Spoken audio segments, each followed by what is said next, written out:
नमस्कार, राधे राधे, जय श्री कृष्णा प्यारे विद्यार्थियों। मैं नरेंद्र मील आपका पाठशाला के इस डिजिटल प्लेटफॉर्म के ऊपर आपका बहुत स्वागत करता हूं। जैसा कि अपन अपने कंप्यूटर टीचर जो आपका एक जो आपकी भर्ती है, इसको लेकर जो अपनी ये जो टेस्ट सीरीज चल रही है, इस टेस्ट सीरीज का जो आपका ये पेपर सॉल्यूशन था, आज अपन उसकी बात करेंगे। तो आज आपका ये जो पेपर है, आपका टेस्ट जो आपका मॉक टेस्ट जो आपका 01 है, इसका पेपर जो आपका फर्स्ट था, जो आपको 5 तारीख को आपका ये जो पेपर हुआ था संडे को, इसके अपन आज सॉल्यूशन की बात करते हैं। तो मैथ्स के जो क्वेश्चंस थे, आपके मैथ्स के क्वेश्चंस के सॉल्यूशन की बात करें तो आपका प्रश्न जहां पर था, आपका सवाल नंबर 35 नंबर जो आपका ये क्वेश्चन था, प्रश्न नंबर 35 के अंदर आपको कुछ इंफॉर्मेशन इस तरीके की आपको दे रखी थी कि दो संख्याएं आपको दी गई थी कि दो संख्याओं का जो मैसअप है, ठीक है, the HCF of two numbers, दो संख्याएं आपके पास, दो संख्याओं के एचसीएफ की अपन बात कर रहे थे। मैसअप जो है इनका कितना है, 12 है। मैसेप पे जो होता है संख्याओं का महत्तम समापवर्तक, हाईएस्ट कॉमन फैक्टर होता है। वह बड़ी से बड़ी संख्या जिसका दी गई संख्याओं में भाग पूरा पूरा जाता है, उसे दी गई संख्याओं का अपन महत्तम समापवर्तक यानी हाईएस्ट कॉमन फैक्टर पढ़ते हैं, ठीक है। आगे आपको दे रखा है कि उन दोनों नंबर, वो दोनों संख्याएं जो है, उनके बीच का अंतर कितना है, 12 है। ये भी कहा गया है कि यदि संख्याएं आपकी 50 से कैसी हैं, बड़ी हैं, लेकिन 100 से कैसी हैं, आपकी छोटी है, तो दोनों संख्याओं का बताओ लैसे पे क्या होगा। आपको उन दोनों संख्याओं का लैसे पे निकालकर आपको देना है, ठीक है। ये आपके पास प्रश्न था, क्वेश्चन आपका 35 नंबर था, आपका सवाल नंबर आपका 35 नंबर सवाल था। देखो, छोटी सी एक चीज अपन बात करते हैं। अगर हमारे पास देखो, जब अपन मैसेपे की बात करते हैं तो सपोज दैट जैसे कि मेरे पास एक नंबर, एक संख्या 12 और दूसरी संख्या क्या है, 16 है। छोटी सी एक चीज है, एग्जाम्पल अपन लेते हैं। 12 और 16 जो है, इनको जब आप अनुपात में जब इनको चेंज करोगे, जब आप इसको किस में बदलोगे, इनको अनुपात में जब आप बदलोगे, तो अनुपात में बदलोगे तो अपन भाग जब देते हैं तो भाग किसका देते हैं, इनके मैसेपे से अपन इनको क्या देते हैं, भाग देते हैं, मैसेपे से भाग देते हैं, ठीक है। तो जो इनका हाईएस्ट कॉमन फैक्टर मैसेपे जो होगा वो कितना होगा, 4 से डिवाइड करोगे तो ये आएगा 3 और ये आपके पास कितना आएगा, 4 आएगा। यानी कि जब अनुपात को वापस अपन 4 से अगर गुणा कर देंगे तो वापस क्या बन जाएंगी, संख्याएं बनेंगी। इसका मतलब मैसेपे से भाग देने पर हमें अनुपात के अंदर जो संख्याएं प्राप्त होती हैं, अनुपात के अंदर हमें जो संख्याएं मिलती हैं, वो संख्याएं कैसी होती हैं, आपकी सह अभाज्य संख्याएं होती हैं।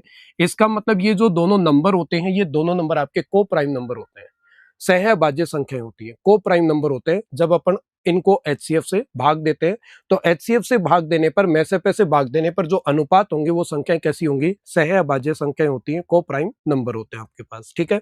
तो देखो, क्वेश्चन के ऊपर चलते हैं। तो क्वेश्चन की जो आपको लैंग्वेज में दे रखा है, बताया गया है कि दो संख्याओं का जो मैसेपे है वो कितना है, 12। दो संख्याओं का मैसेपे 12 है और उनका जो दोनों का अंतर है वो अंतर कितना है, 12 है। इसका मतलब अगर हम संख्याएं मानते हैं, अगर आप दो संख्याएं लिखोगे तो दोनों का आपको मैसेपे 12 दे रखा है। इसका मतलब सपोज दैट हमारे पास अगर अपन संख्या की बात करते हैं तो एक संख्या अगर आपके पास 12x होगी तो दूसरी संख्या क्या होगी, 12y होगी, 12y होगी। यानी एक संख्या को आप 12x ले सकते हो तो दूसरी को क्या लेंगे, 12y लेंगे। क्योंकि हमने कहा था कि संख्याओं को एचसीएफ से डिवाइड करने पर वो जो संख्याएं अनुपात में बदल जाती है, रेशियो में जो चेंज हो जाती हैं, रेशियो जो बनेगा इनका x अनुपात जो y होगा, इनका जो अनुपात बनेगा वो कैसे होंगे, आपके को प्राइम नंबर होंगे, आपकी सह अभाज्य संख्याएं होंगी, ठीक है। बात करते हैं आगे। आपको कहा गया दोनों संख्याओं का अंतर कितना है, 12 है। इन दोनों संख्याओं के अगर अपन डिफरेंस की बात करें तो दोनों का जो डिफरेंस है 12x माइनस का 12y, और दोनों संख्याओं का अंतर भी 12 है। इसका मतलब x माइनस वाई बराबर जो होगा 12/12 का मतलब बोलो कितना होगा, 1 होगा क्या, 1 होगा क्या। अगर दोनों संख्याओं का अनुपात अगर आपका x अनुपात y था, यदि आपके पास ऐसी दो संख्याएं हैं जिनका अनुपात अगर आपका x अनुपात y है, और जब अपन ने इसको मैसेपे से गुणा कर दिया तो पहली संख्या 12x बनेगी तो दूसरी संख्या क्या बनेगी, 12y। क्योंकि संख्याओं को अनुपात में बदलने के लिए मैसेपे से भाग देते हैं, जब मैसेपे का गुणा करोगे तो वापस संख्या बनेगी। दोनों का डिफरेंस आपको दे रखा है, कितना दे रखा है, 12। इसका मतलब x और y जो दो को प्राइम नंबर होंगे, दो सह अभाज्य संख्याएं जो आपकी x और y होंगी, इन दोनों के बीच का जो डिफरेंस होगा, दोनों के बीच का अंतर क्या होगा, 1 होगा क्या, दोनों के बीच का अंतर क्या होगा, 1 होगा। साथ में एक चीज और है, प्रश्न के अंदर आपको यह भी पूछा गया, यदि यदि संख्याएं आपकी 50 से बड़ी हैं लेकिन 100 से कैसी हैं, छोटी है। यदि दोनों ही संख्याएं आपकी 50 से बड़ी और कैसी आपकी 100 से छोटी हैं, तो 50 से बड़ी और 100 से छोटी आपके पास संख्याएं हैं, तो आपसे पूछा गया है बताओ दोनों संख्याओं का लैसेपे कितना होगा, दोनों संख्याओं का लैसेपे कितना होगा, ये आपको बताना है। देखो, x और y दोनों का डिफरेंस कितना है, आपके पास 1 है। एक्स और वाई का डिफरेंस अगर 1 है तो यानी कि हमें एक्स और वाई को दो ऐसी संख्याएं लेनी है जिनके बीच का अंतर 1 होगा। इसका मतलब जिन संख्याओं के बीच का अंतर 1 होता है वो कैसी होती हैं, आपकी क्रमागत संख्याएं होती हैं, लगातार संख्याएं होंगी। यानी कि एक्स और वाई दो लगातार आपके पास संख्याएं हो सकती हैं, तो इन दोनों के बीच का अंतर 1 होगा। इसका मतलब अगर अपन बात करते हैं तो संख्या क्या हो सकती है, एक्स और दूसरा आपके पास क्या है, वाई है। सपोज दैट जैसे मैं कहता हूं कि एक संख्या अगर आपके पास कितनी है, 3 है, यदि y का मान अगर 2 है तो x का मान क्या होगा, 3 हो जाएगा। 3 और 2 में अंतर कितने का होगा, 1 का होगा। जब अपन इनको संख्या बनाएंगे तो आप इसको गुणा किससे करोगे, 12 से गुणा करोगे। गुणा किससे करोगे, 12 से। इसका मतलब एक संख्या आपके पास 36 बनेगी और दूसरी संख्या क्या बनेगी आपके पास, 24। पर क्वेश्चन की लिमिट जो दे रखी है आपको, संख्याएं दी गई है 50 से बड़ी, 50 से बड़ी की बात करनी है। इसका मतलब ये दोनों तो संख्याएं आपकी नहीं होंगी। ये दोनों नहीं होंगी तो आगे चलते हैं अपन, 2 3, 2 3 के बाद लगातार संख्या कौन सी आती है, 3 और क्या आता है, 4। 3 और 4 को अपन ले सकते हैं, इन दोनों का अंतर कितना होगा, 1 होगा। जब आप इसको 12 से गुणा करोगे, 12 से गुणा करोगे तो संख्या 36 बनेगी, परंतु हमें संख्या कैसी रखनी है, 50 से बड़ी रखनी है। इसका मतलब ये वाला कॉम्बिनेशन भी काम नहीं करेगा। आगे चलते हैं अपन, इसी तरीके से आगे चलेंगे तो जब अपन y को 5 रखेंगे, x को अपन 6 रखते हैं, ठीक है, तो आपकी जो संख्या बनेगी, संख्या कौन कौन सी बनेगी, 12 से जब आप इसको गुणा करोगे, इसको भी जब अपन 12 से गुणा करेंगे, 12x और 12y होगा, तो एक संख्या अगर 60 होगी तो दूसरी संख्या 12 गुणा 6 कितना होगा, 72 होगा। इसका मतलब एक कॉम्बिनेशन तो जो आपका बनेगा वो कॉम्बिनेशन क्या बनेगा, 72 और 60 का कॉम्बिनेशन आपका बनेगा, ठीक है, एक कॉम्बिनेशन तो ये बनेगा। परंतु जब अपन 72 और 60 इन दोनों के अगर अपन एलसीएम की बात करते हैं, इनके अपन एलसीएम की बात करें तो इनका एलसीएम कितना होता है, 360 होता है, 360 होगा। इनका जो एलसीएम होगा वो कितना होगा, 360 होगा। आपसे प्रश्न में कहा गया था कि 50 से बड़ी 50 से बड़ी लेकिन 100 से छोटी है, 50 से बड़ी 100 से छोटी है, बताओ ऐसी दोनों संख्याएं, जो कोई भी दोनों संख्या होगी उन दोनों संख्याओं का एलसीएम क्या होगा। तो एलसीएम क्या होगा, 360 हो सकता है, एलसीएम 360 हो सकता है, पर आपके ऑप्शन में नहीं है। 360 आपके ऑप्शन में नहीं है, बाय मिस्टेक आपके पेपर के अंदर आपको 360 का भी ऑप्शन मिल गया था हालांकि, परंतु एक प्रश्न के अंदर दोनों नहीं है। आपको एक प्रश्न जो दिया था उसके अंदर ऑप्शन में 380 था वहां पर, ठीक है। तो इस ऑप्शन को अगर अपन देखें तो यहाँ पर 360 नहीं है। आगे चलते हैं तो अपन देखो, अगला एक संभव तो ये होगा, एक तो ये संभव होगा, ये पॉसिबल है, ये संभव है, क्योंकि ये संख्या 50 से बड़ी और 100 से छोटी है। दूसरा क्या हो सकता है, दूसरी अगर अपन बात करें 6 और क्या हो सकता है, 7 हो सकता है, इन दोनों का अंतर भी 1 होगा। तो एक संख्या अगर 12 बनेगी तो गुणा करोगे 12 से, दूसरी को भी 12 से, तो 12 गुणा 6 कितना होगा, 72 होगा, और 12 गुणा 7 कितना होगा, 84 होगा। 84 और 72 का जब अपन एलसीएम लेंगे, इन दोनों का जब आप एलसीएम निकालोगे, इसका जब आप एलसीएम पढ़ोगे 72 का और किसका होगा, 84 का, तो 72 और 84 का जब अपन एलसीएम देखते हैं, इसका मतलब आपका 12 गुणा 6 और 12 गुणा 7, तो जब अपन 12 गुणा 6 और 12 गुणा 7 का एलसीएम देखेंगे तो 12 गुणा 6 आपका कितना हो जाएगा, 72 होगा। 72 को भी 7 से गुणा करेंगे तो 7 गुणा 2 14 होगा, 7 गुणा 7 और 1 49 और 1 कितना होगा, 50। इसका मतलब इसका एलसीएम जो होगा वो कितना होगा, 504 होगा। 504 अगर इसका एलसीएम होगा तो आपसे कहा गया दोनों संख्याओं का एलसीएम क्या हो सकता है। तो इन दोनों संख्याओं को, ऐसी दो संख्याओं का एलसीएम जो होगा, ऐसी दो संख्याओं का एलसीएम क्या हो सकता है, यानी 50 से 100 के बीच ऐसी दो संख्या 84 और 72 भी हो सकती है। अगर 84 और 72 होगी तो इनका एलसीएम 504 होगा। तो 504 अपने पास ऑप्शन कौन से में, बी में है, ऑप्शन बी में है। इसका मतलब 504 को एलसीएम लिया जा सकता है। ऐसे ही अपन एक और कॉम्बिनेशन की अगर बात करें तो ऐसे और कॉम्बिनेशन बन सकते हैं, एक कॉम्बिनेशन और बनेगा। अगर ऐसा पॉसिबल की बात करोगे तो एक और बन सकता है आपका, तो संभव कौन सा होगा, एक और पॉसिबल है आपके पास। ये जो बनेगा आपके पास, एक और संख्या आपके पास जो बनेगी, वो संख्या जो होगी आपकी, वो संख्या हो जाएगी आपकी 7 और 8 होगा। इसका मतलब 7 गुणा 8, तो 12 गुणा 7 दूसरी संख्या हो जाएगी आपके पास। 8 गुणा कितना हो जाएगा आपके पास, कितना होगा, 12। 12 गुणा 8 कितना होगा, 96 होगा। 12 गुणा 7 कितना हो जाएगा आपके पास, 84 होगा। 84 होगा। जब अपन इन दोनों के एलसीएम की बात करेंगे तो इनका जो एलसीएम बनेगा, इनका एलसीएम बनेगा 12 गुणा 7 गुणा कितना होगा, 8 होगा। 12 गुणा 7 गुणा 8 होगा, ठीक है। 12 को 7 से गुणा करते हैं तो कितना आएगा, 84 आएगा। 84 को 8 से गुणा करेंगे, 8 गुणा 4 कितना होगा, 32। 8 गुणा 8 कितना हो गया आपके पास, 64 होगा। और 64 के अंदर 3 और जोड़ोगे तो आपके पास कितना होगा, 67 होगा। इसका मतलब इन दोनों के एलसीएम की अगर अपन बात करेंगे तो इनका एलसीएम जो होगा वो कितना होगा आपका, 672 होगा। आपका 672 672 होगा। 672 हमारे ऑप्शन में नहीं है। इसका मतलब इन तीन, ये तीन संख्याएं पॉसिबल हो सकती है। इन तीन संख्याओं में से आपसे पूछा कि वैसे पे कौन सा बनेगा, तो इसका मतलब एक संख्या 84 और दूसरी कितनी होगी, 72 होगी, और 84 और 72 आपकी संख्याएं होंगी, तो 84 और 72 के आधार पर अपन बताएं तो इसका जो आंसर होगा वो कितना होगा, 504 होगा। दूसरी एक छोटी सी चीज और है कि आपने ये कहा कि जब दोनों संख्याओं x और y का डिफरेंस अगर एक है तो हम इस प्रश्न को डायरेक्ट चेक कर सकते हैं, इस सवाल को सीधा चेक किया जा सकता है कि अगर आपने कहा कि इसका HCF कितना है, 12, HCF 12 है, साथ में सहभाज्य संख्याओं का डिफरेंस 1 है, सहभाज्य संख्याओं का डिफरेंस 1 है, इसका मतलब ये 12 के कोई भी दो लगातार गुणज होंगे, 12 के दो लगातार गुणज होंगे, तो आप इस प्रश्न को डायरेक्ट भी चेक कर सकते हो। अगर आपको 12 के मल्टीपल अगर आते हैं तो 12 के मल्टीपल कौन कौन से होंगे, 12 के मल्टीपल की अगर अपन बात करते हैं तो 12 होगा, 24 होगा, 36 होगा, ठीक है। आप इस प्रश्न को डायरेक्ट चेक कर सकते हो गुणज लेकर, 12 के मल्टीपल होंगे 12, 24, 36, कितना होगा, 48 होगा, कितना हो जाएगा, 60 होगा, आपके पास 72 होगा, आपके पास कितना होगा, 84 होगा, 96 होगा। और हमारी लिमिट जो प्रश्न की लिमिट है 50 से लेकर 100 तक है, इसका मतलब 50 से लेकर 100 तक है, तो क्या यही संख्या होगी, क्या यही संख्या होगी क्या, 60, 72, 84 और 96। इसका मतलब अगर दो संख्या 60 और 72 होगी, 60 और 72 होगी तो इनका एलसीएम 360 होगा, 72 और 84 होगी तो एलसीएम 504 होगा, और 84 और 96 होगी तो इनका एलसीएम 672 होगा। आपसे पूछा ऐसी दो संख्याओं का एलसीएम क्या हो सकता है, दो संख्याओं का एलसीएम 380 नहीं हो सकता, 612 नहीं हो सकता, 720 नहीं हो सकता, 504 हो सकता है, जब दोनों संख्या आपके पास कौन सी होगी, एक संख्या आपके पास 72 और दूसरी क्या होगी, 84 होगी, ठीक है। इस तरीके से भी आप कर सकते हो। अगर आपको, क्योंकि ये अंदाजा कहां से लगेगा, एक्स और वाई को देखकर लगेगा, इन दोनों के बीच का डिफरेंस एक है, एक्स और वाई यानी कि दो लगातार संख्याएं हैं, तो आपके 12 के दो लगातार गुणज आप ले लो, 12 के कोई भी दो लगातार अगर आप मल्टीपल की बात करोगे तो उनमें डिफरेंस 12 का होगा, और 12 के मल्टीपल यानी इनको गुणज को लेकर आप इस क्वेश्चन को सॉल्व कर सकते हो, डायरेक्ट क्वेश्चन सॉल्व कर सकते हो, कोई दिक्कत नहीं है।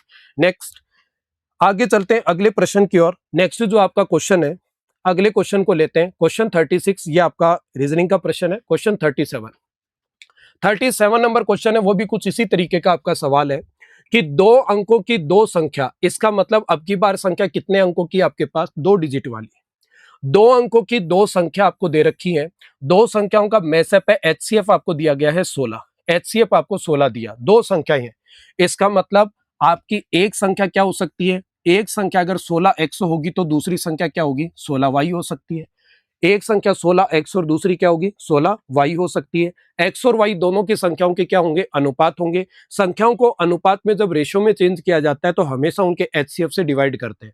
अगर आप वापस अगर एचसीएफ से अगर गुणा कर देते हो, यदि वापस आप में से पैसे गुणा कर देते हो तो वापस आपकी संख्याएं बन जाएंगी। तो देखो आगे आपको दे रखा है कि उनका जो एलसीएम आपको दे रखा है, एलसीएम जो दे रखा है ये कितना दे रखा है, 480 है, दोनों संख्याओं का एलसीएम 480 है।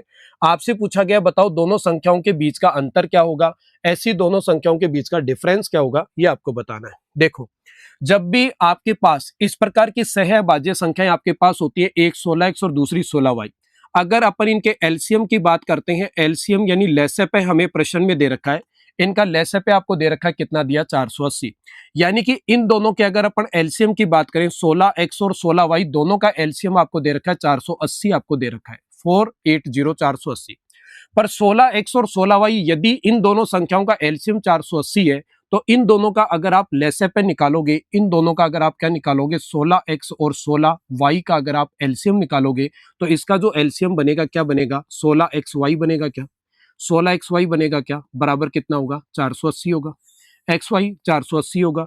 तो यहां से अगर x और y को अपन देखते हैं, x गुणा y तो 480 बटे 16, 16 से कट जाएगा आपका 3 बार, इसका मतलब x और y जो दो, अब की बार पिछले प्रश्न के अंदर दो सहभाज्य संख्याओं का अंतर था, अब की बार दो सहभाज्य संख्याओं का क्या है, गुणनफल है, यानी दो संख्याओं का गुणा किया और गुणा किया तो आपके पास गुणनफल कितना आया, 30 आया।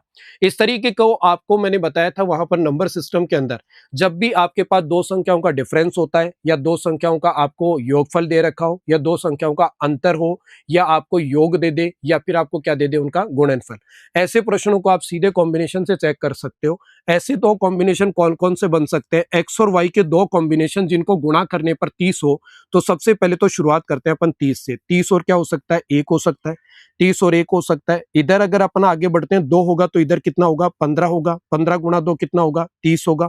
साथ में अपन आगे बढ़ते हैं तो कितना होगा 3 होगा, तो 3 गुणा कितना होगा 10 हो सकता है, 3 गुणा 10 भी आपका कितना होगा 30 होगा। साथ में 3 के आगे 4, 4 के गुणा में 30 नहीं लिख सकते, तो 4 से आगे बढ़ेंगे तो क्या आएगा 5 आएगा, तो इधर आपके पास कितना होगा 6 होगा। कितना होगा आपके पास 6 होगा।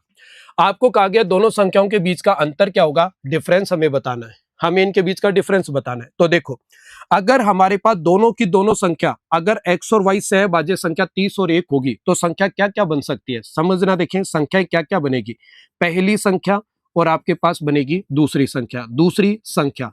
तो x और y ये दोनों संख्याओं के क्या हैं, आपके अनुपात हैं, ये दोनों संख्याओं का रेशियो है, अनुपात है। अनुपात को वापस अगर अपन किससे गुणा करते हैं, में से पे से गुणा करेंगे, तो में से पे से गुणा करने पर वो हमेशा क्या बनती है, संख्याएं बन जाती है, नंबर बन जाते हैं। तो इनको सबको जब अपन किससे गुणा कर देंगे, जब अपन इन सबको अगर अपन 16 से गुणा करें, सबको अगर अपन 16 से गुणा करेंगे, सबको 16 से गुणा करोगे, 16 से गुणा करोगे, तो ये सारे के सारे आपकी संख्याओं के क्या बनेंगे, कॉम्बिनेशन बनेंगे। देखो जब अपन 16 से गुणा करेंगे तो 16 से गुणा करने पर पहली संख्या जो आपके पास बनेगी 16 गुणा 3 48 480, दूसरी संख्या क्या होगी 16 होगी। ये कॉम्बिनेशन तो नहीं हो सकता, यानी कि दो संख्या 480 और 16 तो नहीं हो सकती। क्यों नहीं हो सकती, क्योंकि प्रश्न जो था, सवाल आपका दो संख्याओं के लिए दिया गया था। 480 के अंदर आपकी संख्याएं, आपके अंक कितने होते हैं, 3 होते हैं, यानी कि 2 अंकों की संख्या का प्रश्न था, पर यहां पर आपकी संख्या में डिजिट कितने हो गए, 3 हो गए। इसका मतलब ये दोनों संख्याएं तो संभव नहीं है, ये तो पॉसिबल नहीं है। आगे चेक करते हैं दूसरी वाली। देखो जब आप इसको 16 को 15 से गुणा करोगे तो 15 गुणा 6 कितना हो जाएगा आपके पास 90 होगा, ठीक है। 15 को 1 से गुणा करोगे 15 और 9 जोड़ोगे तो कितना होगा आपके पास 24, यानी 240, और 16 गुणा 2 कितना होगा 32 होगा। इसका मतलब दो संख्या हो सकती है 240 और दूसरी 32 हो सकती है, यह भी संभव नहीं है क्योंकि यह संख्या 3 अंकों की बन गई, जबकि प्रश्न कितने के लिए था आपका, 2 डिजिट वाली संख्याओं के लिए था। इसका मतलब इन दोनों संख्याओं के लिए संभव नहीं है क्योंकि यह संख्या आपके 3 अंकों की संख्या है। आगे बढ़ते हैं। देखो जब आप इसको 16 को 10 से गुणा करोगे 160 आएगा, दूसरी संख्या 16 गुणा 3 कितनी होगी 48 होगी। यह भी आपका संभव नहीं है क्योंकि यहां पर भी संख्या आपकी जो है 3 अंकों की बन गई, प्रश्न आपका 2 अंकों के लिए था। चलते हैं आगे। 16 को 6 से गुणा करोगे कितना आएगा 96 आएगा। 16 गुणा 5 कितना होगा आपके पास 80 होगा। ये दोनों ही संख्या जो है आपके पास, ये दोनों ही संख्या आपके पास 2 डिजिट वाली संख्या है, ये दोनों ही संख्या 2 डिजिट वाली संख्या है। आपसे पूछा गया इन दोनों के बीच का अंतर क्या होगा, दोनों के बीच का डिफरेंस आपसे पूछा गया है, इन दोनों के बीच का अंतर कितना है। तो अगर आपसे संख्या पूछ ली जाए तो ऐसी संख्या कौन सी होगी, बड़ी संख्या पूछी जाए तो 96 होगा, छोटी पूछ ली जाए तो 80 होगा। दोनों के बीच का अंतर आपसे पूछा गया तो अंतर बोलो कितना होगा 16 होगा। क्या 16 होगा। तो आपसे पूछा दोनों संख्याओं के बीच का अंतर बताओ, तो आंसर क्या हो जाएगा आपका ए होगा। ए आपका राइट आंसर होगा। और ऐसे जो कॉम्बिनेशन की अगर बात करता है तो इन संख्याओं का कॉम्बिनेशन जो होगा, एक संख्या 96 होगी और दूसरी क्या होगी आपकी 80 होगी, यानी 96 और 80 दोनों संख्याएं होंगी। अंतर डिफरेंस पूछे तो कितना होगा इनका 16 होगा। ठीक है, बढ़ते हैं अपन आगे। इसी प्रश्न को अगर आप चाहते तो इस सवाल को कुछ इस तरीके से भी हल किया जा सकता है कि इन दोनों संख्याओं के आपके बीच का केवल डिफरेंस पूछा गया था। तो डिफरेंस पूछा गया तो में से पे कितना दे रखा था आपको 16 दे रखा था। ठीक है, तो में से पे 16 को लेकर भी इस प्रश्न को सॉल्व किया जा सकता है। ठीक है, अदरवाइज आप प्रश्न को कॉम्बिनेशन से भी हल इसलिए करने की आदत होनी चाहिए आपको कि पेपर के अंदर आपको छोटी बड़ी संख्या भी पूछी जा सकती है कि इनमें से बड़ी संख्या कौन सी होगी, छोटी संख्या कौन सी होगी। अदरवाइज अगर आपको ये कॉम्बिनेशन बनाना नहीं आता तो पेपर के अंदर आप छोटी और बड़ी संख्याओं में अटक जाओगे। चलते हैं अपन आगे, प्रश्न लेते हैं आगे। आगे आपके पास सवाल जो है एक क्वाड्रेटिक इक्वेशन द्विघात समीकरण का एक प्रश्न है। द्विघात समीकरण जो होती है, कोई भी अगर क्वाड्रेटिक इक्वेशन आपके पास होती है, कोई भी द्विघात समीकरण जो होता है जिसको आप क्वाड्रेटिक इक्वेशन कहते हो, तो द्विघात समीकरण जो होती है उसका हमेशा अगर अपन बात करें व्यापक रूप, उसकी अगर अपन बात करते हैं जनरलाइज फॉर्म की बात करते हैं तो जनरलाइज फॉर्म होती है ax² प्लस का bx प्लस का c इज इक्वल टू क्या होता है 0, जिसके अंदर इसका जो डिस्क्रिमिनेंट होता है, डिस्क्रिमिनेंट जिसको अपन कहते हैं विवेचक, इसका जो विवेचक होता है डिस्क्रिमिनेंट जो होता है वो होता है आपका b² माइनस क्या होता है 4ac, ये तो इसका डिस्क्रिमिनेंट है। साथ में किसी द्विघात समीकरण के अंदर इसके मूलों का जो योग होता है, इसके मूलों का योग यानी कि सम ऑफ रूट्स की अगर अपन बात करें, मूलों के योग की बात करें तो मूलों का योग हमेशा होता है माइनस का b/a के बराबर।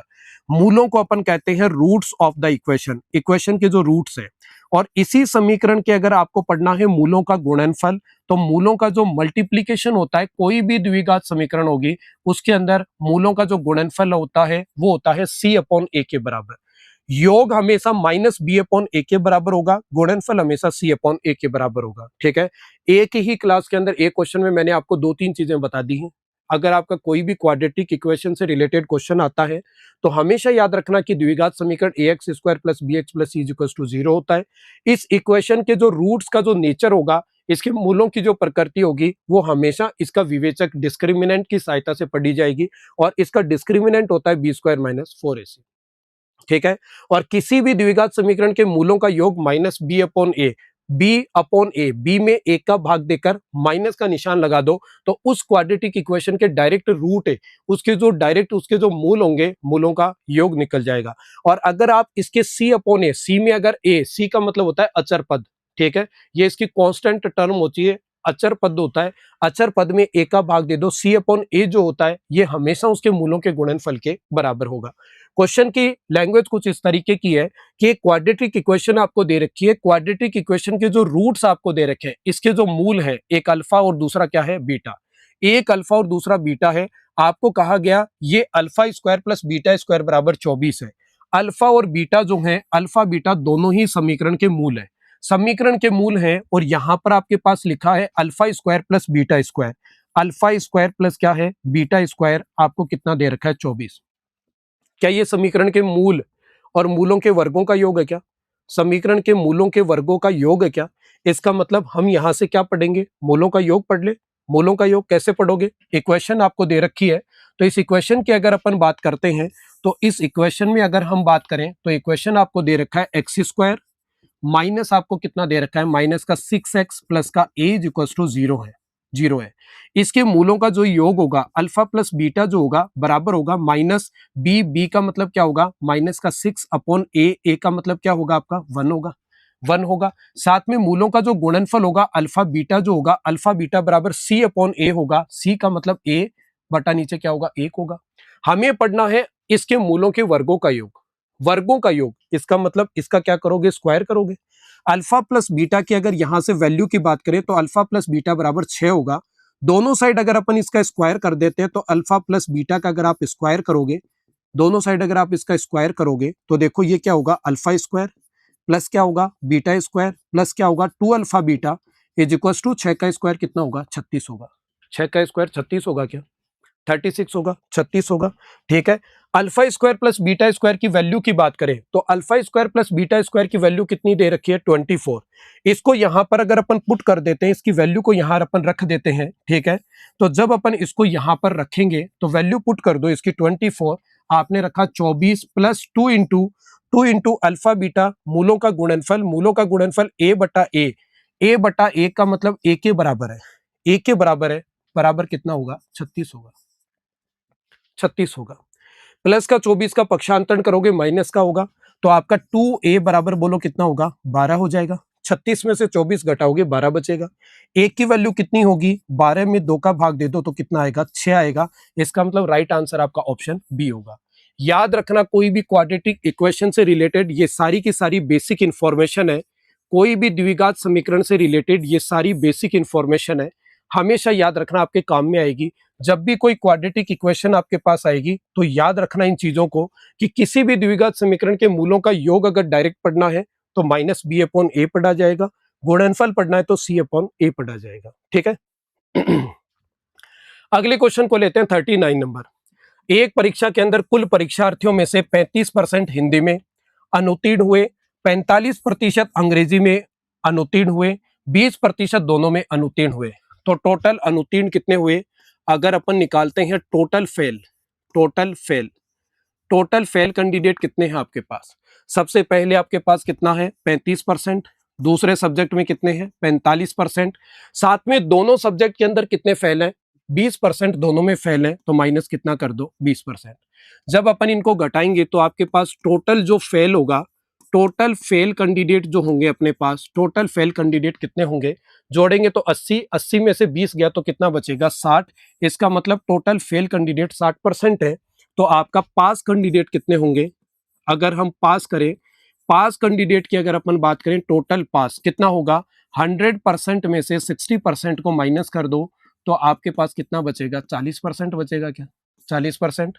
और क्वेश्चन की लैंग्वेज में आपको दे रखा है कि उत्तीर्ण होने वाले छात्रों की टोटल संख्या, पास होने वाले विद्यार्थियों की टोटल संख्या 320 है, पास होने वाले की टोटल संख्या 320 है, इसका मतलब 40% बराबर जो होगा आपका कितना होगा, 320 320 होगा। क्वेश्चन में आपको दे रखा है कि प्रश्न में आपको कहा गया है कि the total number of students who passed in both subject is 320, 320 है, दोनों सब्जेक्ट के अंदर टोटल पास कैंडिडेट कितने हैं, 320 है। तो इसका मतलब 40% की जो वैल्यू होगी, 40% की वैल्यू 320 होगी क्या। आपसे क्वेश्चन के अंदर डिमांड की गई है टोटल संख्या कितनी है, विद्यार्थियों की टोटल संख्या बताओ। तो कुल संख्या अगर आपको बतानी है, टोटल अगर आपको बताना है तो कितना होगा, 100% होगा। पूरी संख्या तो पूरी कितनी है, टोटल स्टूडेंट 100% है, परसेंट से परसेंट काट दो, 0 से 0 कट गया, 4 से काटोगे 8, इसका मतलब आंसर जो होगा आपका, टोटल नंबर ऑफ स्टूडेंट्स कितने होंगे, 800 होंगे। 800 आपका टोटल नंबर ऑफ स्टूडेंट्स होंगे तो 800, इसका मतलब ऑप्शन बी राइट होगा।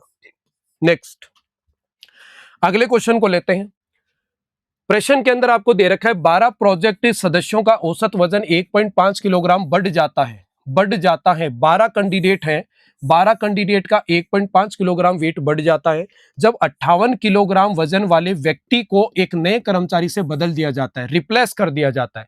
58 KG is replaced by, replace कर दिया जाता है, हटा दिया जाता है। इसका मतलब 58 केजी का अगर कोई कैंडिडेट हटाओगे, 58 किलोग्राम की किसी व्यक्ति को अगर आप हटाओगे और वापस 58 केजी का अगर किसी कैंडिडेट को वापस लाओगे, तब तो आपके वेट में ना तो वृद्धि होगी ना कमी होगी, ना तो एवरेज बढ़ेगा ना एवरेज घटेगा, क्योंकि जितने किलोग्राम के व्यक्ति को आपने हटाया उतने ही किलोग्राम के व्यक्ति को आपने वापस शामिल किया।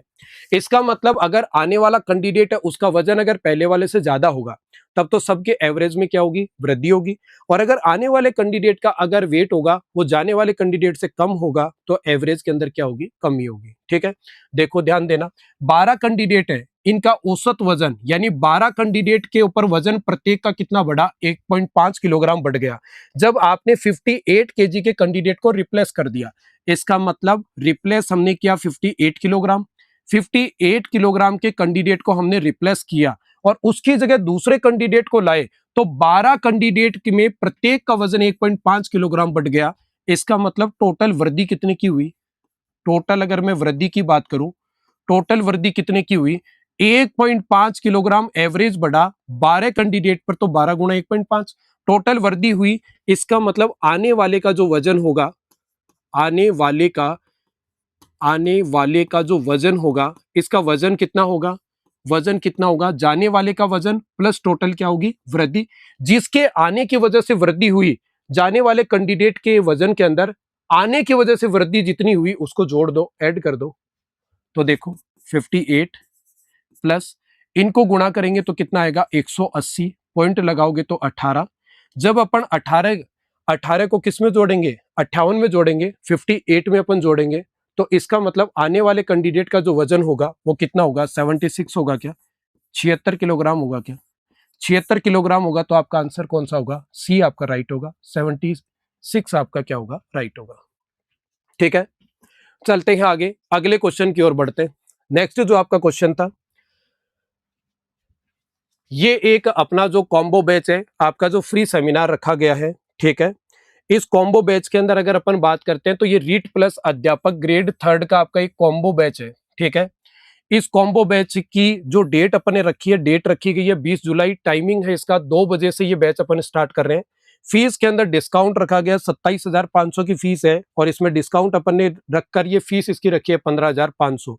संजय सर के जन्मदिन के ऊपर सारे स्टूडेंट को संस्था की ओर से, संजय सर की ओर से एक गिफ्ट दिया गया है।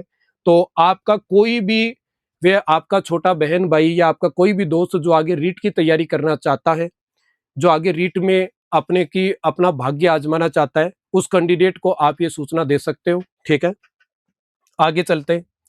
अगला क्वेश्चन 41 था, 5 वर्ष पूर्व एक पिता और उसके पुत्र की आयु का अनुपात 7:2 है। 5 वर्ष पहले, ठीक है, 5 वर्ष पहले एक पिता है आपके पास, एक तो पिता और दूसरा कौन है आपके पास, पुत्र है, पुत्र है। ठीक है।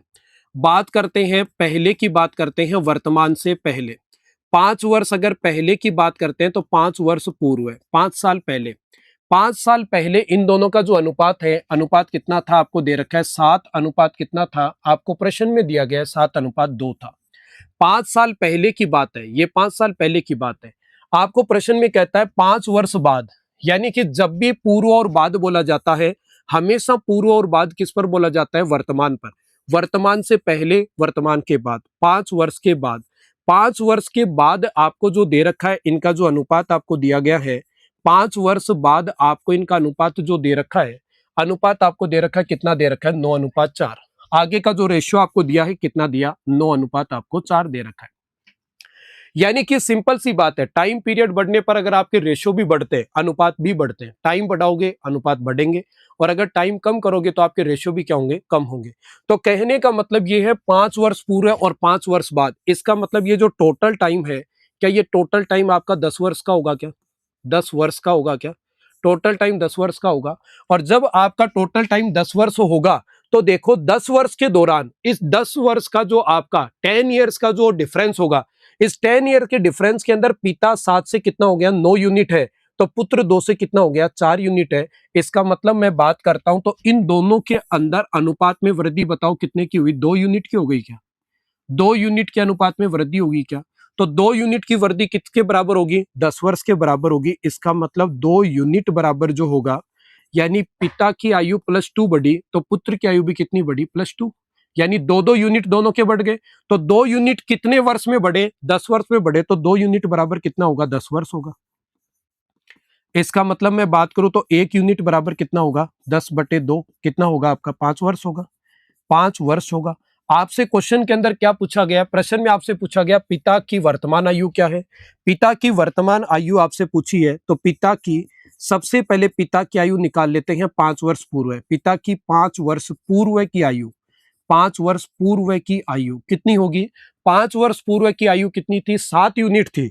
1 यूनिट की वैल्यू अगर 5 है, तो 7 यूनिट की वैल्यू 7 गुणा 5 कितना होगा? 35 वर्ष होगा। कितना होगा? 35 वर्ष होगा। तो वर्तमान आयु कितनी होगी? वर्तमान आयु की अगर प्रेजेंट में अपन बात करें तो पिता की कितनी होगी? 5 साल पहले 35 साल थी, तो वर्तमान में 35 + 5 बराबर कितना होगा? 40 वर्ष होगा क्या? 40 ईयर्स होंगे क्या? 40 वर्ष होगा। तो आपका राइट आंसर क्या होगा? ऑप्शन बी आपका राइट होगा। बी राइट होगा। यानी कि टाइम पीरियड देखो, इधर इंटरवल कितना हो गया? 5 साल पहले, 5 साल और बाद। पहले और बाद के अंदर इंटरवल की बात करें तो टोटल टाइम कितना बढ़ा? 10 साल। यानी बात जब चल रही है दो समय के बीच, पहले और बाद के बीच चल रही है, तो 10 साल का टोटल डिफरेंस होगा। और 10 साल का जो डिफरेंस होगा, इस दौरान अगर आपके अनुपात का जो अपन अंतर देखेंगे, इनके रेशियो के बीच का डिफरेंस देखेंगे, तो रेशियो के बीच का डिफरेंस कितना है? 2 यूनिट है। तो 2 यूनिट का रेशियो आपका बढ़ा, यानी कि आपकी आयु अगर अपन अनुपात में बोले तो अनुपात में 2 यूनिट आपकी आयु बढ़ी, जब आपका टाइम कितना बढ़ गया? 10 साल। तो 2 यूनिट की वैल्यू अगर 10 साल है, तो 1 यूनिट की वैल्यू 5 होगी। पिता की आयु 5 वर्ष पूरा 7 यूनिट थी, तो 7 गुणा 5 35 होगा। तो वर्तमान में कितना हो जाएगा? 40 वर्ष। लेते हैं अगले क्वेश्चन को। क्वेश्चन 42 नंबर है, 72 किलोमीटर प्रति घंटा की गति से चलने वाली एक ट्रेन 160 मीटर लंबे प्लेटफॉर्म को 18 सेकंड में पार कर लेती है। 18 सेकंड में पार कर लेती है। इसे टेलीग्राफ पोस्ट को पार करने में कितना समय लगेगा? देखो, सबसे पहले तो सेकंड और मीटर अपने को दे रखा है, तो एक काम करते हैं, ये जो आपको दे रखा है 72 किलोमीटर प्रति घंटे की चाल, इसको अगर अपन गुणा करते हैं 5/18 से, 5/18 से गुणा करते हैं, तो देखो 18 से कटेगा कितनी बार? 4 बार। जब अपन किलोमीटर पर आवर की स्पीड आपके पास हो, और किलोमीटर पर आवर की स्पीड को अगर आप गुणा कर देते हो 5/18 से गुणा कर, तो आपकी स्पीड आती है मीटर प्रति सेकंड के अंदर आएगी, मीटर पर सेकंड में आएगी आपकी स्पीड। ठीक है, तो मैंने 5/18 से गुणा किया, 4 गुणा 5 कितना होगा? 20 होगा, और 20 मीटर पर सेकंड होगा। 20 मीटर पर सेकंड क्या होगी? स्पीड होगी। आपको कहा गया ट्रेन 160 मीटर लंबे प्लेटफॉर्म को 18 सेकंड में पार कर लेती है। जब भी कोई ट्रेन किसी प्लेटफॉर्म को पार करती है, हमेशा जो उसकी डिस्टेंस होगी, दूरी जो होगी, दूरी हमेशा क्या होगी? रेलगाड़ी की लंबाई प्लस प्लेटफॉर्म की क्या होगी? लंबाई होगी। ठीक है, अगर हम कहते हैं कि रेलगाड़ी, ये जो ट्रेन है, ट्रेन की लंबाई को अगर अपन एल ले लें, और प्लेटफॉर्म की लंबाई जो आपको दे रखी है कितनी दे रखी है, ये आपको दे रखा है 160 मीटर। ठीक है, इसका मतलब टोटल डिस्टेंस कितनी हो गई, रेलगाड़ी की लंबाई अगर एल है, यदि रेलगाड़ी की लंबाई एल है, प्लेटफॉर्म की लंबाई 160 मीटर है, तो टोटल दूरी कितनी होगी, एल प्लस 160, और दूरी बटे चाल, दूरी बटे चाल, चाल कितना है 20 मीटर प्रति सेकंड है, बराबर क्या होता है, समय होता है।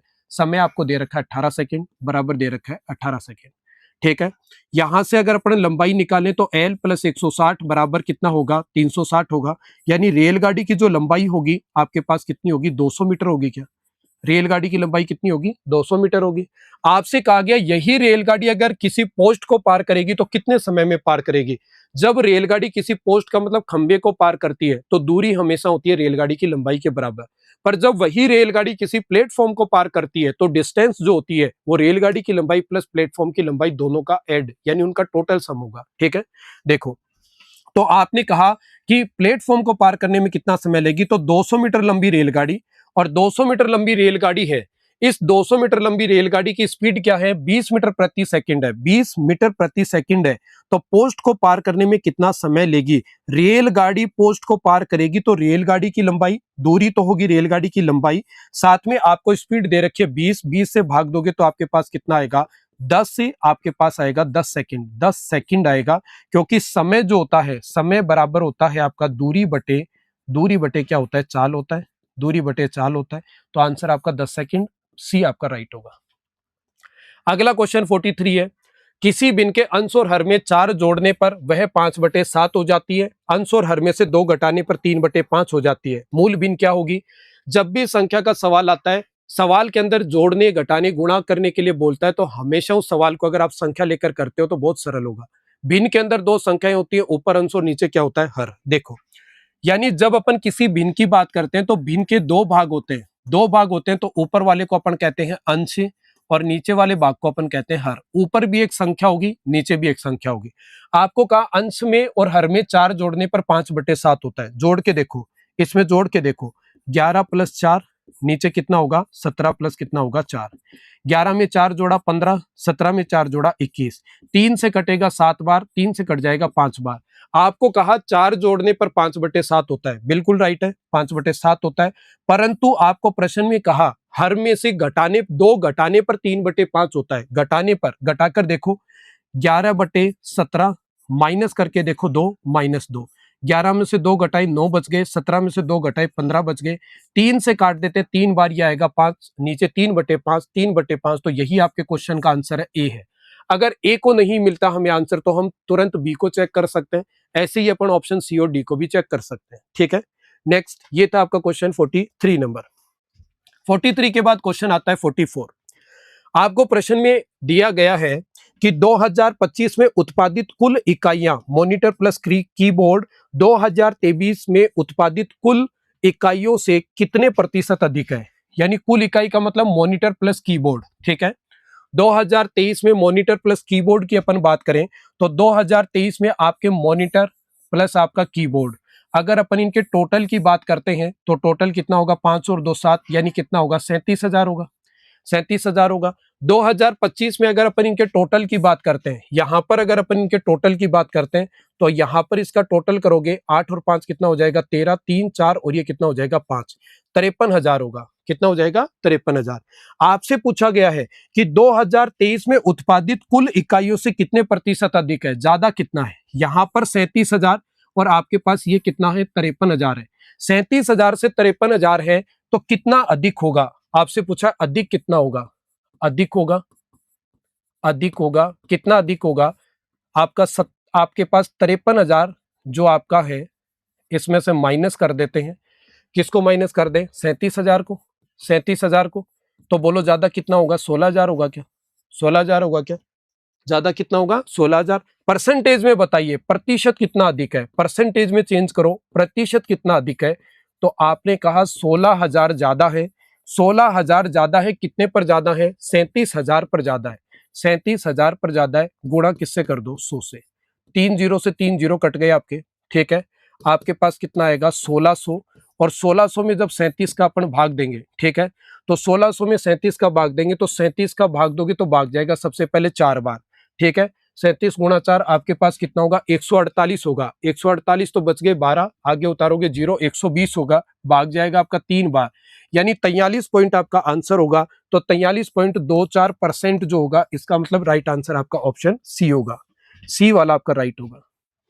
नेक्स्ट क्वेश्चन है, और आपको दे आखिरी ये जो प्रश्न है आपके पास, आपको कहा गया तीनों वर्षों में उत्पादित कुल मॉनिटर, तीनों वर्षों में उत्पादित कुल कीबोर्ड से अनुपात बताओ। तीनों वर्षों के मॉनिटर और तीनों वर्षों के कीबोर्ड, इनका अनुपात बताओ। देखो, तीनों वर्ष के मॉनिटर को अगर अपन जोड़ दें, इन सब को अगर अपन जोड़ते हैं तो 18 और 12 ये कितना हो गया आपके पास, 30,000, 30,000 15 कितना हो गया, 45,000। इनका टोटल तो हो गया 45,000।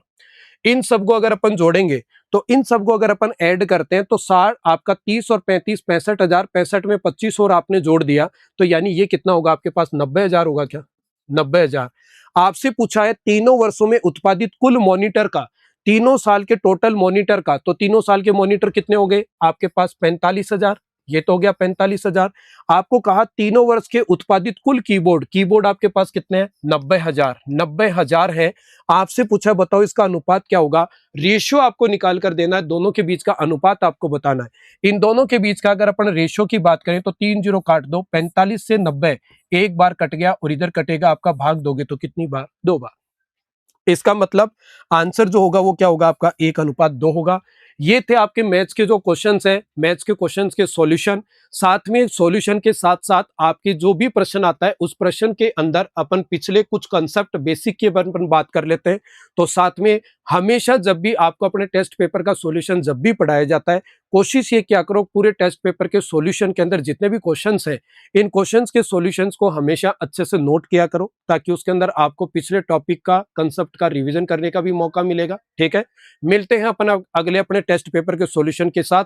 तब तक के लिए सभी को मेरी तरफ से बेस्ट ऑफ लक। आप अपनी पूरी तैयारी के साथ अपने आगे के टेस्ट पेपर को दीजिए, ठीक है, ताकि तुम्हें अंदाजा लगेगा कि आप कितनी बेहतरीन तैयारी कर पा रहे हो, क्या आपकी कमियां हैं, कमजोरियां हैं। ठीक है, तो मिलते हैं अपन अगले टेस्ट पेपर के सॉल्यूशन के अंदर। तब तक के लिए सभी को मेरी तरफ से नमस्कार।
वो तो किसी वहां से डाउनलोड कर लो ना, आपके पास खुल रही होगी, या तो वहां से डाउनलोड कर लो उसको,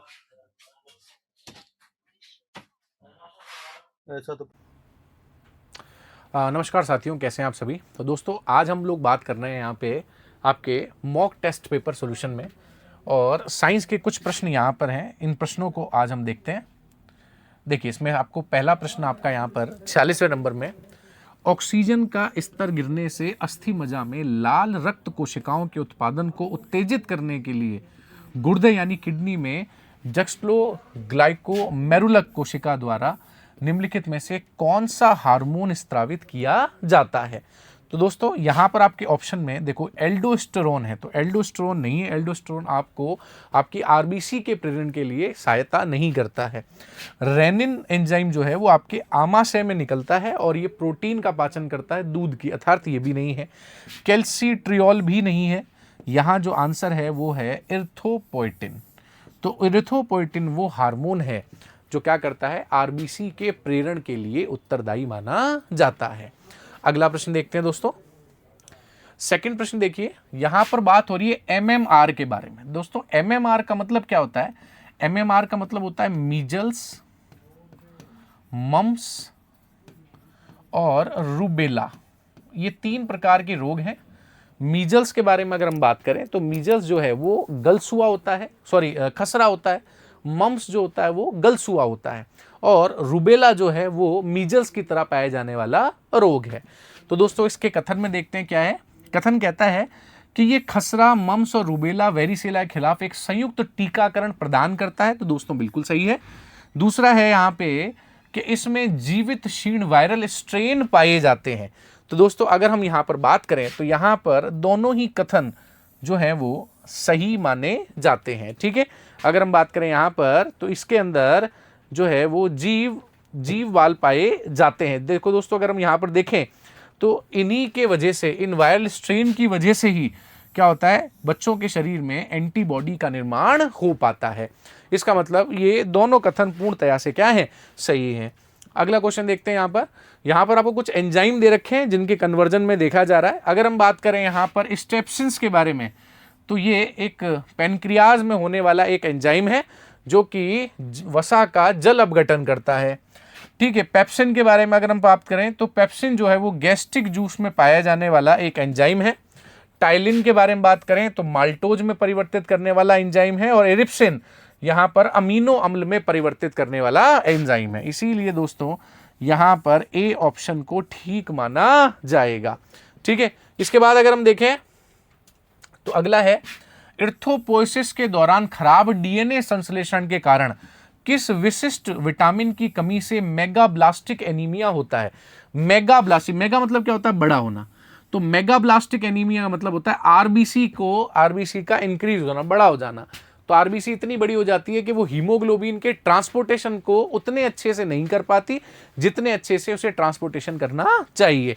तो इस स्थिति में अगर हम बात करें तो ये यहाँ पर अगर देखें तो विटामिन B12 और B9 दोनों की वजह से ऐसा होता है। इसीलिए यहाँ पर सी ऑप्शन ठीक माना जाएगा। वैसे अगर हम बात करें तो साइनोकोबालामिन की वजह से यहाँ पर जो है वो बेसिकली परनीशियस एनीमिया होता है। लेकिन अगर हम देखें तो ये दोनों ही यहाँ पर अगर ऑप्शन में दे रखे हैं तो दोनों ऑप्शन ए और बी दोनों उत्तरदायी माने जाएंगे। ठीक है भाई, क्लियर है यहाँ तक सभी लोगों को? चलिए आगे बात करते हैं। अगला प्रश्न देखते हैं। अगला प्रश्न है यहाँ पर, शरीर में सर्केडियन रिदम और नींद जागने के चक्र को नियंत्रित करने के लिए जिम्मेदार मेलेटोनिन हार्मोन कौन सी ग्रंथि से निकलता है? तो दोस्तों मेलेटोनिन हार्मोन को हम लोग बायोलॉजिकल हार्मोन के नाम से भी जानते हैं। तो ये बायोलॉजिकल हार्मोन है, और इस बायोलॉजिकल हार्मोन को पीनियल ग्लैंड क्या करती है, स्त्रावित करती है। तो बी ऑप्शन यहां पर ठीक माना जाएगा। ये हाइपोथैलेमस के निकट पाई जाने वाली ग्रंथि है। अगला क्वेश्चन देखते हैं। यहां पर अगला क्वेश्चन है, 1996 में डॉली भेड़ की क्लोनिंग प्रक्रिया के दौरान दैहिक केंद्रक निकालने के लिए किस विशिष्ट दाता कोशिका स्रोत का उपयोग किया गया था? तो क्या ये ओवरियन सेल थी, मेमेरियन ग्लैंड था, स्किन एपिडर्मल सेल था, या एम्ब्रियोटिक स्टेम सेल थी? तो अगर हम इसमें से देखें तो यहां पर मेमरी ग्लैंड सेल का प्रयोग किया गया था, जहां तक मुझे याद है। अगर यहां देखें तो आपके उसमें ऑप्शन में अगर हम देखें तो क्या हो सकता है, यहां पे बिल्कुल हाँ मेरा सही है यहाँ पर। तो मेमरी ग्लैंड का प्रयोग यहाँ पर किया गया था। ठीक है, तो आपके जो आंसर की है उसमें भी यहाँ पर आंसर सही दे रखा है, बिल्कुल करेक्ट है यहाँ पे, इसको सही मानेंगे हम। इसके बाद अगर हम लोग आगे बात करें तो अगले नंबर के क्वेश्चन के दौरान बात करते हैं, हृदय के संकुचन के दौरान बाएं वेंट्रिकल से बाएं आलिंद में प्रवाह, अगर हम देखें यहाँ पर इस हृदय को बनाएं तो देखिए साहब ये हृदय बन गया यहाँ पर। तो लेफ्ट एट्रियम है, लेफ्ट वेंट्रिकल है, राइट एट्रियम है और राइट वेंट्रिकल है। ठीक है, इस तरह से बना देते हैं। यहाँ पर जो आता है, यहाँ पर बाइकुस्पाइडल या माइट्रल वॉल का यूज़ किया जाता है, और यहाँ पर ट्राइकुस्पाइडल का यूज़ किया जाता है। आपसे क्या पूछा है यहाँ पर? यहाँ से आपसे पूछा है कि बाएं वेंट्रिकल से बाएं आलिंद में रक्त के प्रवाह को रोकने में जो है कौन सा वाल्व काम में आता है? तो देखिए लेफ्ट एट्रियम से लेफ्ट वेंट्रिकल में कौन सा वाल्व काम में आता है? माइट्रल वॉल काम में आता है। इसको बाइकुस्पाइडल वॉल के नाम से भी जानते हैं। तो बाइकुस्पाइडल वॉल और माइट्रल वॉल एक ही बात मानी जाएगी। अगला प्रश्न देखते हैं यहाँ पर, मनुष्यों में खतरनाक एक चैगोस रोग होता है जो कि प्रोटोजोआ या परजीवी ट्रेपोनोसोमा क्रूजी के कारण होता है। तो यहां पर ये जो ट्रेपोनोसोमा क्रूजी है, ये कौन सी इसे फैलाने के लिए कौन सा वाहक, कौन सी मक्खी काम में आती है? तो दोस्तों यहां पर सीसी मक्खी काम में आती है और ये जो रोग है इसको स्लीपिंग सिकनेस के नाम से जानते हैं। क्या कहते हैं इसको? स्लीपिंग सिकनेस के नाम से जाना जाता है। ये एक निंद्रा रोग है जो कि अफ्रीका के अंदर पाया जाता है, इसीलिए इसको अफ्रीकन रोग के नाम से भी जाना जाता है। ठीक है, एक ही बात है अफ्रीकन रोग के बारे में अगर हम बात करें। इसके बाद देखते हैं अगला है कि ग्रह एक्स की सतह से प्रक्षेपित पिंड का पलायन वेग जिसका द्रव्यमान पृथ्वी से दुगना है और त्रिज्या आधी है, पृथ्वी के पलायन वेग का कितना गुना होगा? तो दोस्तों अगर हम बात करें यहां पर इस कथन के बारे में, तो इससे रिलेटेड हम लोग अगर हम देखें तो यहां पर ये पूछा गया है कि ये ग्रह है एक्स है और ये प्रक्षेपित पिंड का पलायन वेग पूछा जा रहा है जो इसका द्रव्यमान पृथ्वी से क्या है साहब? दुगना है और इसकी त्रिज्या जो है वो आधी है। तो अगर ये पृथ्वी से दुगना है तो इसका पलायन वेग भी क्या होगा? दुगना ही होगा। इसीलिए दोस्तों यहां पर सी ऑप्शन जो है वो करेक्ट माना जाएगा।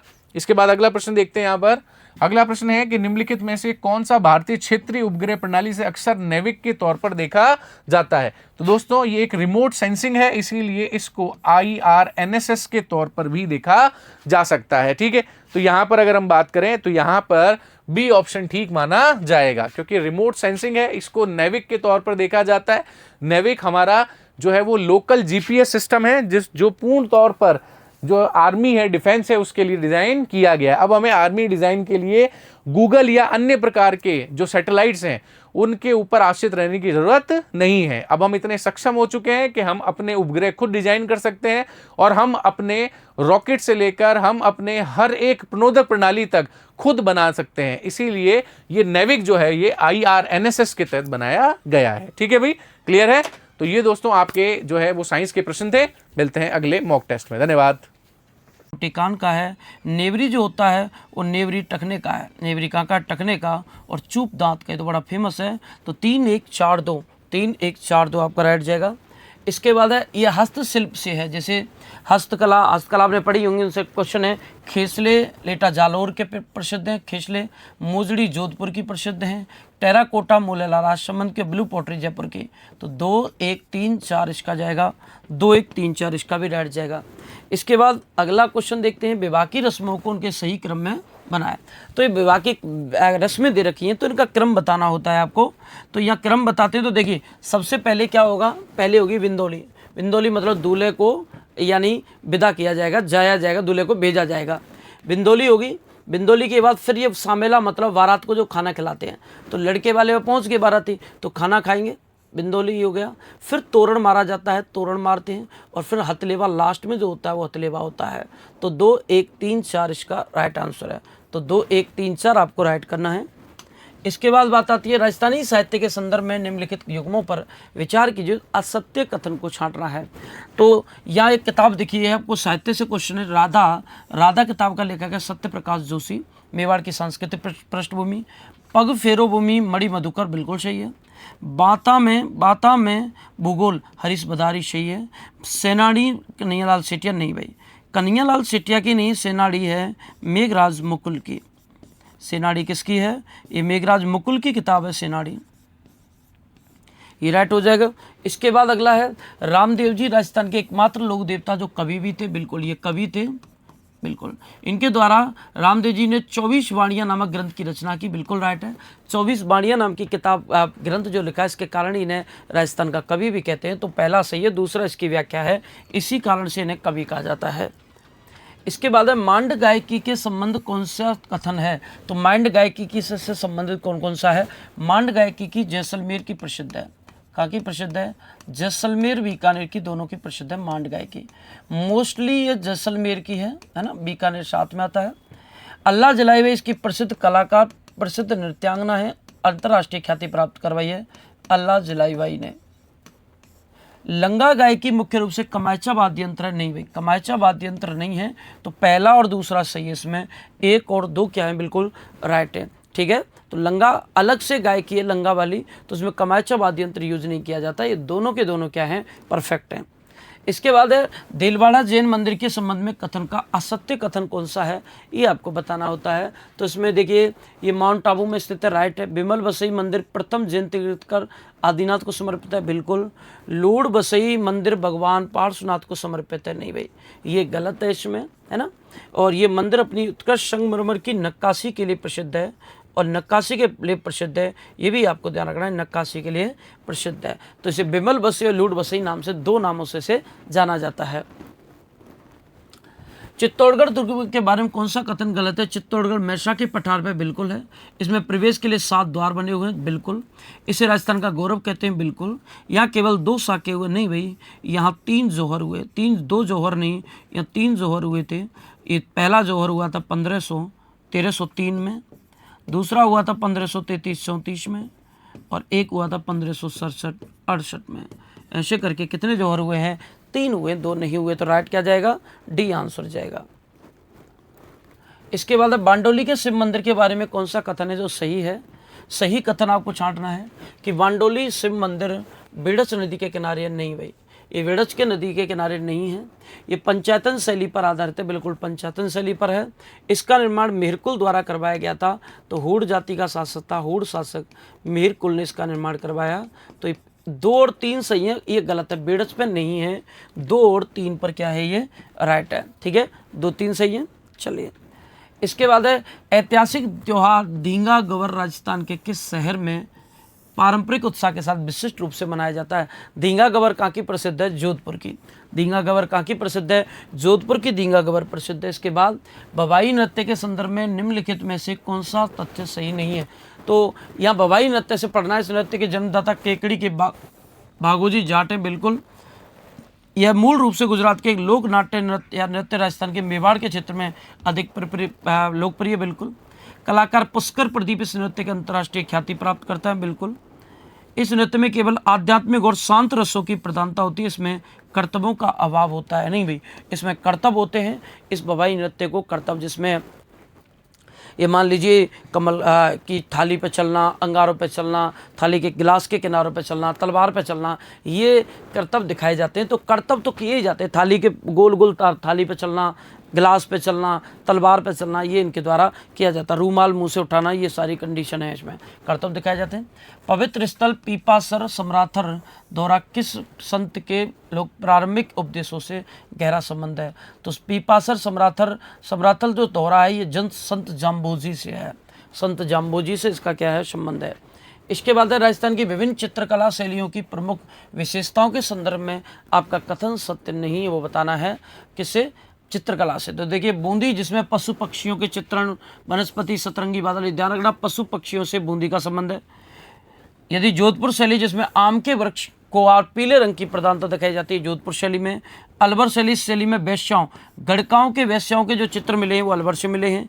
बीकानेर शैली पर कश्मीरी शैली का सर्वाधिक प्रभाव है, उसमें केवल स्थानीय हिंदू कलाकारों ने ही व्यक्ति चित्रण लिया। नहीं भाई बीकानेर शैली में हिंदू और मुस्लिम दोनों हैं, क्योंकि उस्ता कला, मुनम्मती कला, उनका भी इस पर प्रभाव रहा है। तो हिंदू मुस्लिम पर ये कह सकते हैं कम्बाइंड है, इसलिए इस पर कश्मीरी की बजाय इन पर दोनों ही कलाकारों का प्रभाव है, ये गलत है। इसमें राजस्थान के निम्नलिखित ऐतिहासिक युद्धों का सही क्रम क्या है?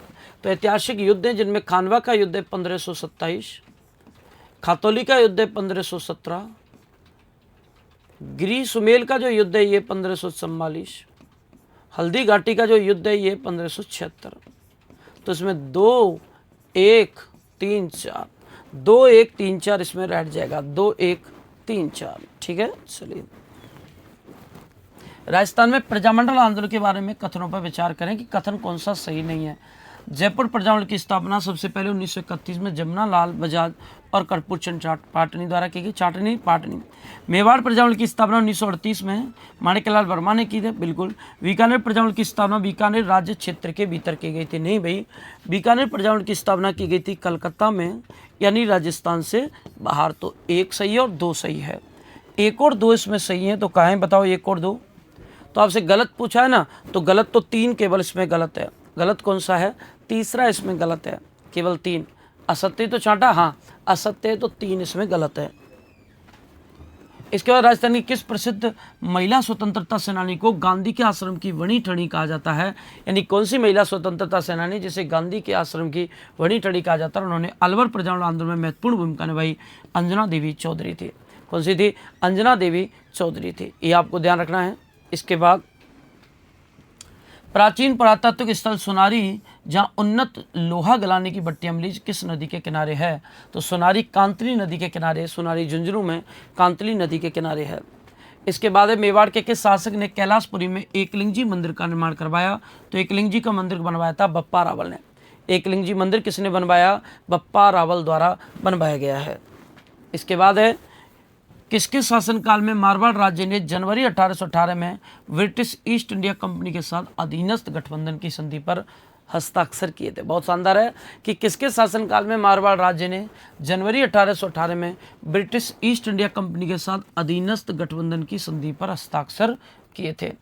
तो मारवाड़ का जो राजा था वो मानसिंह था। मारवाड़ के किस राजा द्वारा अंग्रेजों से संधि की गई थी? तो मानसिंह के काल में की गई थी। इसके बाद है 1857 के सशस्त्र विद्रोह के दौरान कोटा का पॉलिटिकल एजेंट कौन था जिसे स्थानीय क्रांतिकारी ताकतों ने मार दिया था? तो कोटा का कौन था भाई? कोटा का पॉलिटिकल एजेंट था मेजर बर्टन। कौन था? मेजर बर्टन था।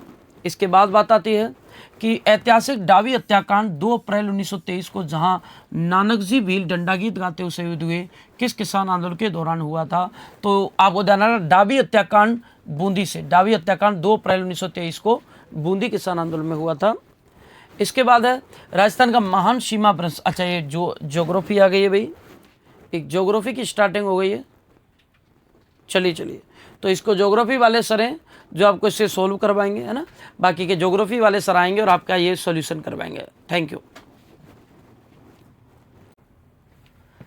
चलिए ज्योग्राफी के क्वेश्चनों को सोल्व कर लेते हैं। अभी राम सर उपस्थित हैं इसलिए ज्योग्राफी के मैं टिक करवा देता हूं। उसके बाद डिटेल जो सॉल्यूशन है वो राम सर आपको करवा देंगे। तो पहला क्वेश्चन देखिए, राजस्थान का महान सीमा भ्रंश ग्रेट बाउंड्री फॉल्ट किन जिलों के निरंतर खिंचाव से होकर गुजरता है? तो इसमें बूंदी, सवाई माधोपुर, धौलपुर, ये आपका राइट जाएगा।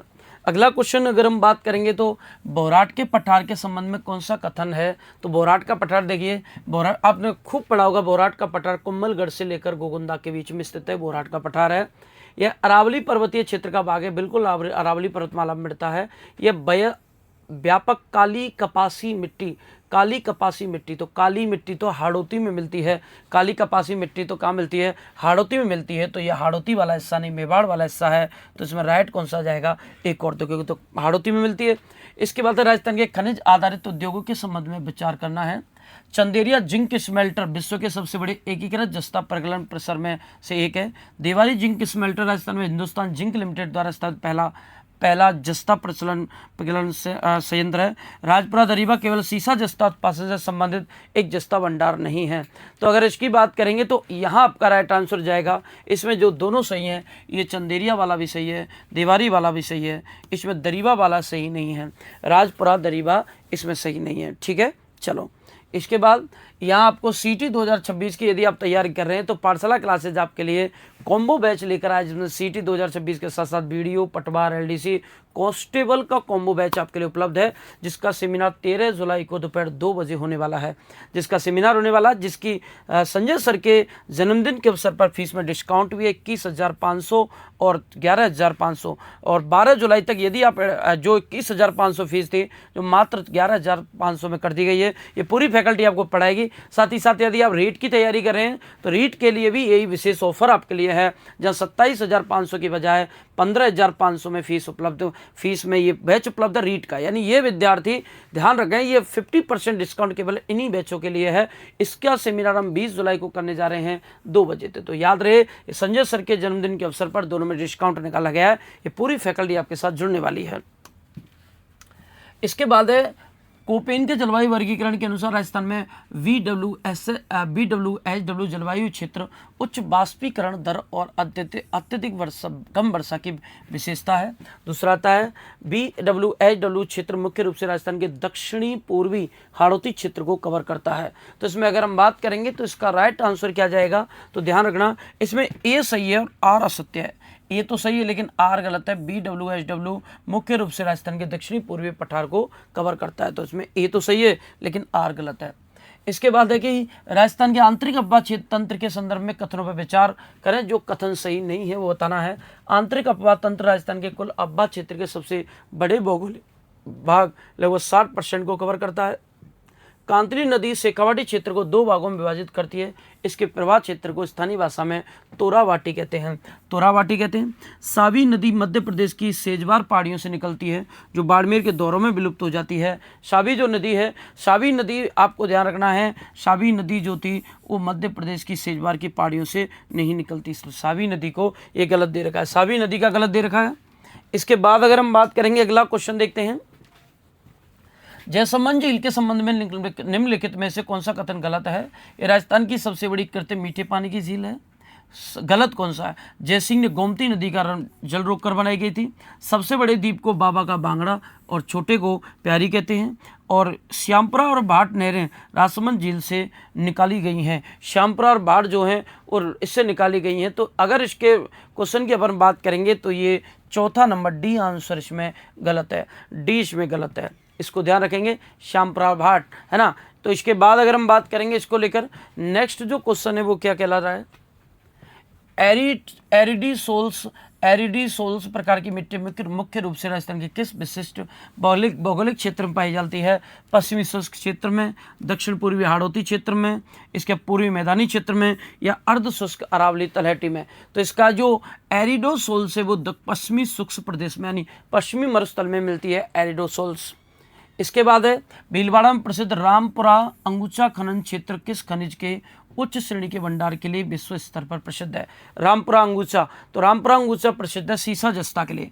रामपुरा अंगूचा काय के लिए प्रसिद्ध है? सीसा जस्ता के लिए। इसके बाद है कि गजनेर लिफ्ट नहर, पन्ना लाल बारूपा लिफ्ट नहर मुख्य रूप से किन जिलों को पेयजल और सिंचाई देती है? बीकानेर नागौर को, जोधपुर जैसलमेर को, बीकानेर जोधपुर को, और ये है गंगानगर हनुमानगढ़ को। अगर इसमें बात करेंगे तो गजनेर लिफ्ट नहर, गजनेर जहाँ भी नाम आ जाए तो बीकानेर का नाम तो आना ही आना है। तो गजनेर कहाँ है? बीकानेर और नागौर में। इसके बाद है राष्ट्रीय कृषि उत्पादन में राजस्थान की स्थिति के संदर्भ में कथनों का असत्य कथन क्या है? तो देखिए, कृषि उत्पादन में असत्य कथन है राई और सरसों के उत्पादन में राजस्थान का भारत में प्रथम स्थान है। राज्य देश में बाजरा पोषक अनाजों का अग्रणी उत्पादक है। इसके बाद है कि बताइए दलहन, कुल दलहन और सोयाबीन उत्पादन में राजस्थान का शीर्ष स्थान नहीं भाई, दलहन और सोयाबीन में शीर्ष स्थान नहीं है, ये गलत दे रखा है। इसके बाद है जनगणना 2011 में राजस्थान की कुल लिंगानुपात 928 है। ग्रामीण और शहरी क्षेत्रों के बीच इसमें महत्वपूर्ण अंतर है। तो जनगणना लिंगानुपात बताना है तो लिंगानुपात 933 जबकि शहरी लिंगानुपात 914 है ना। इसके बाद पाली जिले में सर्वाधिक ग्रामीण लिंगानुपात 1003 दर्ज किया गया है, जिससे 1000 से अधिक ग्रामीण लिंगानुपात वाला एकमात्र जिला है। इसमें जिले ने ग्रामीण यहाँ जैसलमेर जिले ने ग्रामीण और शहरी दोनों श्रेणी में सबसे कम लिंगानुपात दर्ज किया है। बिल्कुल ये आपका सही आंसर इसमें जाएगा, ठीक है। चलो, इसके बाद है निम्नलिखित में से कौन सा क्रम जनसंख्या घनत्व के संदर्भ के जिलों का अवरोही क्रम है? तो सबसे ज़्यादा जनसंख्या घनत्व जयपुर में है, जयपुर के बाद भरतपुर में है, भरतपुर का दौसा अलवर, ये बिल्कुल राइट। और ये भी आपके एलडीसी के एग्जाम में भी इस बार पूछा गया क्वेश्चन इसमें से। इसके बाद है बड़े पैमाने पर कार्बन पृथक्करण क्षमताओं के कारण किस विशिष्ट घने उष्णकटिबंधीय परिस्थिति के तंत्र को विश्व स्तर पर पृथ्वी का फेफड़ा कहा जाता है? पृथ्वी का फेफड़ा कहा जाता है किसको? अमेजन वर्षा को। अमेजन वर्षा वन जो है पृथ्वी का फेफड़ा कहते हैं। रीको व हिंदुस्तान जिंक लिमिटेड द्वारा उत्तर भारत का पहला मेगा जिंक पार्क प्रदेश कहाँ पर स्थित है? मेगा जिंक पार्क बनाया गया है कांखला भीलवाड़ा में। कहाँ बनाया गया है? कांखला भीलवाड़ा में। इसके बाद ये देखो करंट के क्वेश्चन है, ये आपको नीरज सर आपको करवाएंगे। तो ये ज्योग्राफी के क्वेश्चन थे जिन्हें राम सर और भी डिटेल में करवा देंगे। धन्यवाद।